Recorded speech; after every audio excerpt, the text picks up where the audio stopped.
2025 में उन्होंने धमाकेदार कमबैक किया और जिस रफ्तार से नरेंद्र मोदी आगे बढ़ रहे हैं उससे ऐसा लग रहा है जैसे नया साल यानी 2026 नरेंद्र मोदी इस साल भी सियासत में धुआंधार पारी खेलने वाले हैं। बिहार में मोदी नीतीश की जोड़ी की आंधी में राहुल तेजस्वी कहीं टिक ही नहीं पाए। यानी कुल मिलाकर 2025 का सियासी कैलेंडर नरेंद्र मोदी के नाम पे था, दूर दूर तक कोई था ही नहीं भाई। 2024 में जिन लोगों ने नरेंद्र मोदी को कमजोर मान लिया था, 2025 में नरेंद्र मोदी ने उन लोगों को दिखा दिया कि कमबैक किसे कहते हैं। मतलब एक तरीके से कहिए कि 2025 में नरेंद्र मोदी ने गर्दा उड़ा दिया। 11 साल के बाद भी नरेंद्र मोदी पॉलिटिक्स के उस पीक पर है जहां से दूर दूर तक उनके सामने कोई नहीं। 2024 में वो एक बड़े झटके से उभरे। 2025 में उन्होंने धमाकेदार कमबैक किया और जिस रफ्तार से नरेंद्र मोदी आगे बढ़ रहे हैं उससे ऐसा लग रहा है जैसे नया साल यानी 2026 नरेंद्र मोदी इस साल भी सियासत में धुआंधार पारी खेलने वाले हैं। इस धुआंधार पारी की पिच तो 2025 में तैयार हो गई। 2025 की शुरुआत में ही पीएम मोदी ने दिल्ली जीतकर बड़ा कमबैक किया। पीएम मोदी ने 27 साल के बाद दिल्ली में बीजेपी की वापसी करवाई। फिर साल खत्म होने से पहले बिहार में एक मेगा जीत हासिल की। बिहार में मोदी नीतीश की जोड़ी की आंधी में राहुल तेजस्वी कहीं टिक ही नहीं पाए। यानी कुल मिलाकर 2025 का सियासी कैलेंडर नरेंद्र मोदी के नाम पे था, दूर दूर तक कोई था ही नहीं भाई। दिल्ली में उन्होंने केजरीवाल की पॉलिटिक्स ही समेट कर रख दी। लेकिन अब सबसे बड़ा मुकाबला 2026 में होना है। 2026 में 5 राज्यों में विधानसभा चुनाव होने हैं। पश्चिम बंगाल, केरल, असम, तमिलनाडु और पुडुचेरी।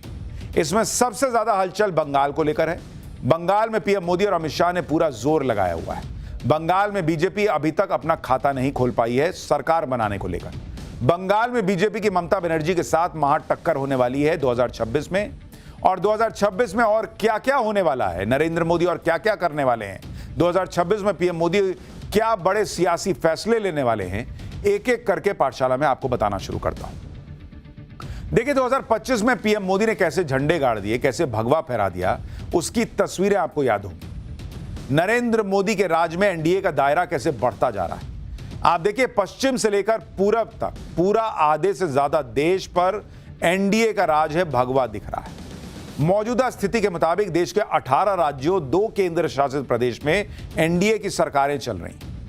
2025 में पीएम मोदी ने 27 साल से सत्ता से दूर बीजेपी की दिल्ली में वापसी कराई। बिहार में एंटी इनकम्बेंसी के जो 20 साल की एंटी इनकम्बेंसी थी उसको हवा कर दिया भाई। लोग हवा में उड़ गए, आंधी में उड़ गए।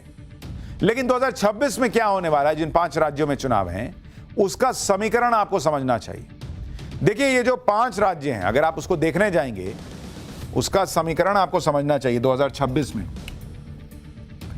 2026 के चुनाव अगर आप इसको देखिएगा 5 राज्यों के, तो 3 राज्य ऐसे हैं जहां बीजेपी की कभी सरकार ही नहीं बनी, कभी भी नहीं। तो ऐसे में बीजेपी के लिए 2026 बहुत बड़ा चैलेंज लेकर आ रहा है। इसमें कौन कौन है भाई, एक तो हो गया बंगाल, एक हो गया केरल और तीसरा हो गया तमिलनाडु। बीजेपी तमिलनाडु में जो है वो एआईएडीएमके से गठबंधन करके रही है, लेकिन ऐसे नहीं रही है। असम ये अलग राज्य है जहां पर बीजेपी सत्कार में है और उसे असम को बचाना है। 2016 से बीजेपी की सरकार है। और पुडुचेरी, यहां पे बीजेपी की सरकार है और पुडुचेरी में एनडीए की सरकार है और यहां पर भी 2021 से एनडीए की सरकार है। यानी 2026 में भी पीएम मोदी के सामने नए नैरेटिव को तोड़ने की चुनौती है। दक्षिण भारत में ब्रांड मोदी का वो जलवा अभी तक उस तरह से नहीं सेट हुआ है जैसा उत्तर में दिखता है। इस नैरेटिव को तोड़ना होगा। तमिलनाडु और केरल के चुनाव के जरिए पीएम मोदी इस नैरेटिव को ध्वस्त कर सकते हैं। 2026 में पीएम मोदी के सामने सबसे बड़ा मौका और चुनौती दक्षिण में बीजेपी को अपने दम पर खड़ा करने की है। दक्षिण भारत में बीजेपी की बड़ी जीत कर्नाटक तक सीमित रही है। बाकी के दक्षिण के राज्यों में वो ज्यादातर क्षेत्रीय सहयोगियों के सहारे आगे बढ़ी। पीएम मोदी के सामने दूसरा चैलेंज ये है कि वो इस साल बंगाल और केरल जैसे उन राज्यों में चुनाव जीते जहां मुस्लिम और ईसाइयों की अच्छी खासी संख्या है। बंगाल में 27% मुस्लिम आबादी है, केरल में करीब 46% मुसलमान और ईसाई हैं। यानी 2026 में बड़े चैलेंजेस हैं नरेंद्र मोदी के सामने। लेकिन मोदी की यही खास बात है कि वो सीना तानकर चुनौतियों से भिड़ जाते हैं और ज्यादातर समय जीत कर भी दिखाते हैं। 2026 में पीएम मोदी क्या करने वाले हैं उसका जिक्र वो 2025 में कर चुके हैं। 2025 में पीएम मोदी ने 2 बड़ी बातें कही थी। इसमें पहला तो यह है कि बिहार के बाद बंगाल की बारी है और 2026 के लिए यही पीएम मोदी का सबसे बड़ा चुनावी टारगेट भी है। इसके अलावा पीएम मोदी यह भी भविष्यवाणी कर चुके हैं कि निकट भविष्य में कांग्रेस का विभाजन हो सकता है। नए साल में फ्यूचर पॉलिटिक्स से जुड़े पीएम मोदी के ये दोनों बयान आपको सुनने चाहिए जो 2026 को लेकर बड़ी प्रिडिक्शन की तरह है। गंगा जी यहां बिहार से बहते हुए ही बंगाल तक पहुंचती है। बिहार ने बंगाल में भाजपा की विजय का रास्ता भी बना दिया है। मैं बंगाल के भाइयों बहनों को भी आश्वस्त करता हूं, अब भाजपा आपके साथ मिलकर पश्चिम बंगाल से भी जंगल राज को उखाड़ फेंकेगी। ये जो कांग्रेस के नामदार है, ये जिस रास्ते पर कांग्रेस को लेकर चल रहे हैं, इसके प्रति घोर निराशा, घोर नाराजगी अंदर ही अंदर पनप रही है। और मुझे तो आशंका है, हो सकता है कि आगे कांग्रेस का एक और बड़ा विभाजन हो। देखिए, नरेंद्र मोदी जो भविष्यवाणी कर रहे हैं उसमें होने को तो कुछ भी हो सकता है, क्योंकि बीजेपी एक के बाद एक सरप्राइज दे ही रही है। आप देखिए कि जिस केरल में कोई बीजेपी का नाम नहीं लेता था, वहां पर नरेंद्र मोदी ने 2025 खत्म होते होते वामपंथियों और कांग्रेस का किला हिला दिया। केरल में पहली बार बीजेपी का मेयर और डिप्टी मेयर बना। केरल के इतिहास में पहली बार बीजेपी ने सत्ता का स्वाद चखा। तिरुवनंतपुरम नगर निगम के बीजेपी नेता वीवी राजेश मेयर चुने गए। प्रधानमंत्री नरेंद्र मोदी ने इसे केरल की राजनीति में एक अहम मोड़ बताया। 2026 में केरल में चुनाव है और इस जीत से बीजेपी को बूस्ट मिलना तय माना जा रहा है। देखिए, बात किसी एक राज्य की नहीं है। पिछले 11 साल में सियासत में आप नरेंद्र मोदी की सफलता को देखिए, दूर दूर तक कोई नहीं है। कांग्रेस जहां खत्म होती जा रही है, वहीं नरेंद्र मोदी बीजेपी को नई ऊंचाई तक ले जा रहे हैं। अगर आप देखेंगे कि मोदी ने क्या किया है बीते 11 साल में और राहुल गांधी ने कांग्रेस को क्या दिया है, आपको खुद दिखेगा। 2014 उस समय बीजेपी के, अगर आप देखेंगे कुल विधायक कितने थे देश में, कुल विधायकों की संख्या बीजेपी के जो थी 2014 में जब नरेंद्र मोदी आए थे, 1035 विधायक होते थे। और कांग्रेस के कितने होते थे भाई, अगर आप देखेंगे, ये आप देख रहे हैं बीजेपी का, और ये देखिए कांग्रेस का, कि कांग्रेस के कितने विधायक थे। कांग्रेस के 949 हुआ करते थे। यानी सिर्फ अंतर जो था, अगर आप देखेंगे, वो अंतर था 86 विधायक का, 86 का अंतर था दोनों के बीच में। अगर आप अब देखिए 2025 में ये मामला कहां पहुंच गया है। 2025 में कुल विधायक बीजेपी के 1654 विधायक हो गए देश में और कांग्रेस के घट के 639 विधायक हो गए। और ये जो अंतर है ये बढ़कर 1015 का हो गया है। कहां 86 विधायक का अंतर होता था और कहां आज की डेट में 1000 विधायक का अंतर हो चुका है। ये नरेंद्र मोदी ने बीते 11 साल में किया है। और कांग्रेस का यह हाल तब हो गया है जब मोदी के खिलाफ माहौल बनाने में कोई कसर नहीं छोड़ रहे। एक से बढ़कर एक नैरेटिव ढूंढ ढूंढ के लाते हैं, लेकिन सब वैसा ही रहता है कि पब्लिक कनेक्ट नहीं होती। कैसे 2025 में एक के बाद एक नैरेटिव मोदी के खिलाफ ध्वस्त होते गए, आप खुद देखिए।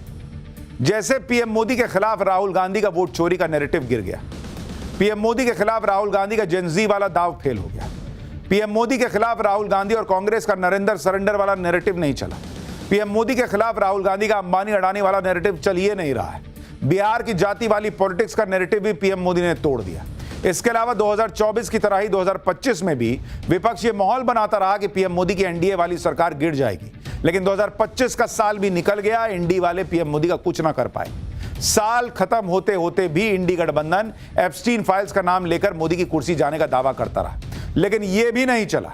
2025 में पीएम मोदी 75 साल के हो गए, उनकी उम्र को लेकर भी विपक्ष माहौल बना रहा था कि पीएम मोदी को अब रिटायर हो जाना चाहिए।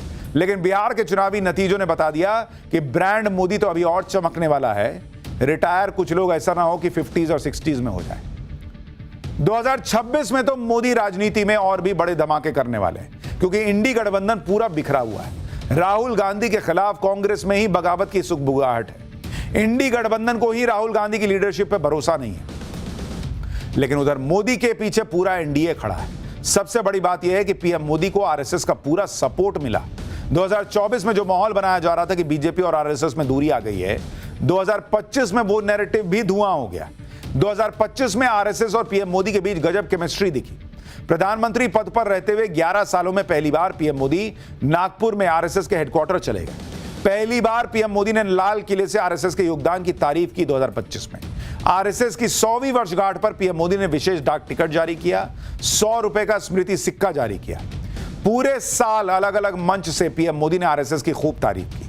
पीएम मोदी आरएसएस से अपने कनेक्शन पर बात करते रहे। आरएसएस की तरफ से भी पीएम मोदी को फुल सपोर्ट मिला, चाहे दिल्ली का चुनाव हो या बिहार का। आरएसएस के स्वयंसेवकों ने ग्राउंड पर उतरकर बीजेपी की जीत की जमीन तैयार की। यानी 2025 में बीजेपी और आरएसएस की जो जुगलबंदी दिखी, वही 2026 में चलेगी बॉस। और इसीलिए कहा जा रहा है कि वही खेला कहीं बंगाल में ना हो जाए जो दिल्ली में केजरीवाल के साथ हो गया। आप ये भी देखिए कि एक तरफ संघ की ताकत है, दूसरी तरफ मोदी लगातार बीजेपी के संगठन में नया जोश भर रहे हैं। जहां कांग्रेस गांधी परिवार और उनके करीबियों में ही सिमटी हुई है, कोई नया प्रयोग नहीं कर रही है, कोई नया चेहरा सामने नहीं ला रही। वहीं नरेंद्र मोदी कैसे बीजेपी के अंदर बड़े बड़े बदलाव कर रहे हैं, ये 2025 में भी दिखा। बीजेपी में 2025 में जनरेशनल शिफ्ट पर सबसे बड़ा फैसला लेकर पीएम मोदी ने सबको हैरान कर दिया। 2025 के आखिरी महीने में पीएम मोदी ने 45 साल के नितिन नवीन को बीजेपी का अध्यक्ष बना दिया। एक युवा को पार्टी की कमान सौंपकर पीएम मोदी ने बदलाव की एक नई लकीर खींच दी। नितिन नवीन को पार्टी अध्यक्ष बनाकर पीएम मोदी ने मैसेज दे दिया कि अब बीजेपी में अनुभव और युवा शक्ति का बैलेंस होगा। साल 2025 में पीएम मोदी ने 16 राज्यों में प्रदेश अध्यक्ष बदल दिए। 4 केंद्र शासित प्रदेशों में भी नए अध्यक्ष की नियुक्ति हुई। बदलावों का यह सिलसिला 2026 में भी जारी रहेगा।